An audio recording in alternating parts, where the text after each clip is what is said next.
Team India star cricketer Virat Kohli బంగ్లాదేశ్తో 2 test మ్యాచ్ల సిరీస్కు సిద్ధమవుతున్నాడు. గురువారం నుంచి చెన్నైలోని చెపాక్ క్రికెట్ స్టేడియం వేదికగా భారత్ బంగ్లాదేశ్ మధ్య తొలి టెస్ట్ మ్యాచ్ జరగనుంది. ఇప్పటికే ఇరు జట్లు చెన్నై చేరుకొని ముమ్మరంగా ప్రాక్టీస్ చేస్తున్నాయి. రోహిత్ సేన చాలా గ్యాప్ తర్వాత టెస్ట్ క్రికెట్ ఆడేందుకు రెడీ అవుతుంటే, మరోవైపు బంగ్లాదేశ్ మాత్రం పాకిస్తాన్ను వరుసగా 2 టెస్టుల్లో ఓడించి రెట్టించిన ఉత్సాహంతో భారత్తో టెస్ట్ సమరానికి సిద్ధమవుతోంది. బంగ్లాదేశ్ను అడ్డుకొని ముక్కుతాడు వేసేందుకు టీమిండియా స్టార్ బ్యాటర్లు విరాట్ కోహ్లీ, రోహిత్ శర్మలు కూడా సిద్ధంగానే ఉన్నారు. అలాగే ఈ సిరీస్తో కోహ్లీ ఓ వరల్డ్ రికార్డ్ సాధించే అవకాశం ఉంది. క్రికెట్ దేవుడు సచిన్ టెండూల్కర్ రికార్డును బ్రేక్ చేసి సరికొత్త ప్రపంచ రికార్డు నెలకొల్పనున్నాడు కింగ్ కోహ్లీ. అందుకు కేవలం 58 పరుగుల దూరంలోనే ఉన్నాడు కోహ్లీ. 2 టెస్టుల సిరీస్లో మొత్తం 4 ఇన్నింగ్స్లు కలిపి జస్ట్ 58 పరుగులు చేయడం అంత కష్టమేమీ కాదు. అందుకే ఈ సిరీస్లోనే కోహ్లీ ప్రపంచ రికార్డు అందుకోవడం ఖాయంగా కనిపిస్తోంది. 58 పరుగులు చేస్తే అంతర్జాతీయ క్రికెట్లో అన్ని ఫార్మాట్లు కలుపుకొని 27,000 పరుగులు అత్యంత వేగంగా పూర్తి చేసిన బ్యాటర్గా కోహ్లీ కొత్త చరిత్ర సృష్టిస్తాడు. గతంలో ఇంటర్నేషనల్ క్రికెట్లో 27,000 పరుగులు చేసిన ప్లేయర్లలో సచిన్ టెండూల్కర్ ముందు వరుసలో ఉన్నాడు.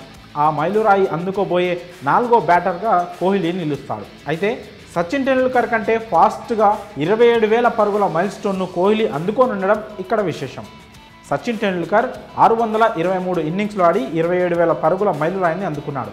అందులో 226 టెస్ట్, 396 వన్డే ఇన్నింగ్స్లు, ఇక ఒక T20 మ్యాచ్తో 27,000 రన్స్ చేశాడు. విరాట్ కోహ్లీ 591 ఇన్నింగ్స్లలో 26,942 పరుగులు చేశాడు. మరో 58 పరుగులు చేస్తే 27,000 రన్స్ పూర్తి అవుతాయి. ఆ 58 పరుగులు ఒక్క ఇన్నింగ్స్లోనే కొట్టేస్తే 592 ఇన్నింగ్స్లలో 27 పరుగులు పూర్తి చేసి మైల్ స్టోన్ను అందుకొని 600 ఇన్నింగ్స్ల లోపలే 27,000 పరుగులు పూర్తి చేసుకున్న తొలి క్రికెటర్గా ప్రపంచ రికార్డు సృష్టిస్తాడు.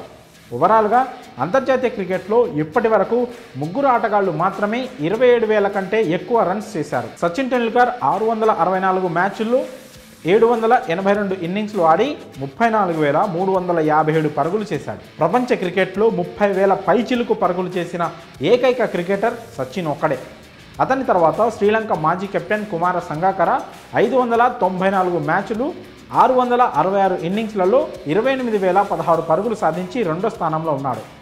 3వ స్థానంలో ఆసీస్ మాజీ కెప్టెన్ రికీ పాంటింగ్ 560 మ్యాచ్లు 668 ఇన్నింగ్స్లలో 27,483 పరుగులు చేశాడు.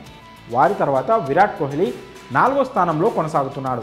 కోహ్లీ కేవలం 533 మ్యాచ్లు 591 ఇన్నింగ్స్ల్లోనే 26,942 పరుగులు సాధించాడు.